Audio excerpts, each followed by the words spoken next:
The Acland Street Upgrade has created division and debate amongst residents, businesses and government. Research was conducted about 3 years ago, but some believe it to be inconclusive and not relevant today. With the final decision looming, MYnewsroom investigated the issues.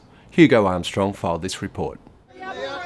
If they don't defer and have proper consultation and really take into consideration all the factors, and they put that tram terminus in Acland Street, they will kill the iconic street as we know it today. On the 8th of December, the Port Phillip Council will vote on St Kilda's Acland Street proposal, which will close part of the street to traffic, introduce a mall at the Barclay Street end, and eliminate parking right up the shopping strip to Carlisle Street. The proposal is part of Public Transport Victoria and Yarra Tram's Route 96 upgrade, which is intended to increase access to trams and safety for customers, improve tram reliability and efficiency, ensure better use of the road network, and demonstrate the benefits of a modern light rail system.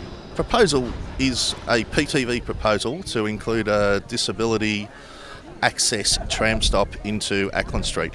Under the Federal Disability Discrimination Act, PTV have a requirement to ensure that every tram stop in the state is disability compliant by 2030. But at the moment we are in a consultation process, and we're here to listen to the community to see what people like about it, what people don't like about it, and come up with a plan that is acceptable by most people. I think it would be very good to eliminate cars, certainly from Acland Street, because that is really going to bring a lot of soul into the place. There's points to both sides of the story. I can see the benefits. I don't think it's going to dramatically impact people as much as they think either way. It would just bring more people, and better for tourism, better for retail, better for the shops, businesses. I'm sure the businesses, there's plenty of parking either side, behind. It's very hard to know who's going to be winners and losers out of something like that. But once again, in a general sense, I don't think we should ever be shortening transport routes. We should probably be lengthening them, if anything. What happened with Fitzroy Street will happen with Acland Street. There's been major tram upgrades in Fitzroy Street, and actually the removal of a lot of car parks, which has severely impacted the retailers and the cafes in Fitzroy Street. I find myself on the side of the traders. They are the people who make Acland Street really what it is. I'm actually quite positive for the change. I feel like it might even bring more foot traffic, a bit of a Burke Street cosmopolitan feel. Given so many of us in the community have very strong feelings against it, I'm totally against it. I think it's a stupid idea. The new terminus situated in Acland Street near the Acland Court entrance will have a 2-track layout in order to improve the reliability and travel times. The public place will continue down to Barclay Street, but traffic will end at Belford Street. Several issues have confronted the Council and PTV, including the location and layout of the new terminus, traffic congestion, and the loss of parking along the shopping strip. Of the 15-20 people that spoke, I think, as far as I'm aware, about 15 were against the terminus in Acland Street, 5 were for. For example, even in this restaurant, in the dining room, you don't put something big in the middle of it. You have to leave it open to future changes. To go putting these big, huge trams in the middle of Acland Street kills it immediately.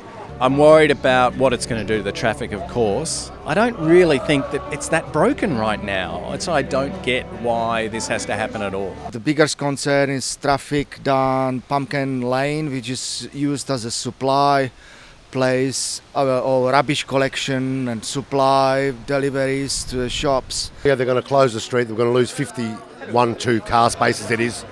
You know, a lot of people just drive through, and if they see a spot, well, there they are. They stop and they go to Woolworths, they go to Coles, they have a coffee across the road, they have some lunch here.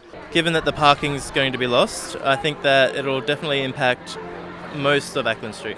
Well, this is going to be an absolute godsend to the council revenue-wise, because people are going to try and park somewhere because it's a major destination, a tourist destination. It's a jump in the dark. We don't know what the ultimate outcome is when they build it. I mean, it's certainly going to have a dramatic negative effect on parking. I think that we need to provide more parking for free. If you want people to come to St Kilda, have free fucking parking. It's not that hard. Parking in my street is always hard to get. It will be doubly hard to get The Acland Street Traders Association submitted an alternative proposal to PTV, which was rejected. Public Transport Victoria and Yarra Trams declined to be interviewed for this story, but sent us a statement that was sent as part of a letter to the City of Port Phillip on the 17th of November. PTV has investigated the Acland Street Traders Association alternative proposal to relocate the terminus to the corner of Acland and Carlisle Streets. The alternative only shows one track. This would impact on the reliability of the service and cause delays for not only the Route 96 but for the Route 16 and 3A. The alternative plan places a new terminus within the curved section of the tram track. PTV cannot build platforms in curved sections of the track for safety reasons, as it creates driver sight issues. There is also a problem with the future 45-metre trams if they are introduced in the future. PTV also wants to ensure that the current terminus maintains its connections to other modes of public transport in Barclay Street. PTV has determined that the best outcome for all is that the terminus remains in the proposed location in Acland Street. We don't know all the details. We don't have all the information. Council has carried out a two-phase engagement approach. Phase 1 was conducted between 23rd March and 19th of April this year, and before the draft streetscape plan was developed. As part of the consultation, Council distributed 9,300 newsletters with reply-paid surveys to local residents, conducted online consultation on Have Your Say, held 3 on-street consultations, one-on-one meetings with businesses, plus a drop-in session and various paid advertising and social media updates. Phase 2 of the engagement process was conducted between 28th of October to 15th of November to obtain feedback on the draft streetscape framework plan. This consultation had the same engagement activities as the first round and recorded a 40% increase in the amount of feedback received. Most of the shopkeepers, businesses and residents we spoke to indicated they believed that not enough consultation had been done by the council. I don't think that they did a very good job of it. The times that they gave for traders were not really appropriate times for traders to get away from their businesses, so it was very poorly attended. As we've seen in Bridge Road, Richmond, between Punt Road and Chapel Street, there's 60% vacancy since they've put in the super stops and taken away car parking. I haven't been aware of enough. I think that you can never have enough consultation. I think they should delay it definitely. There has not been enough consultation. The council continually says we consult, but what they don't do is actually develop and communicate a very good educational campaign to the retailers and the residents about what the real impacts are and to actually listen and act on that feedback. I think there was not enough consultation in the whole thing.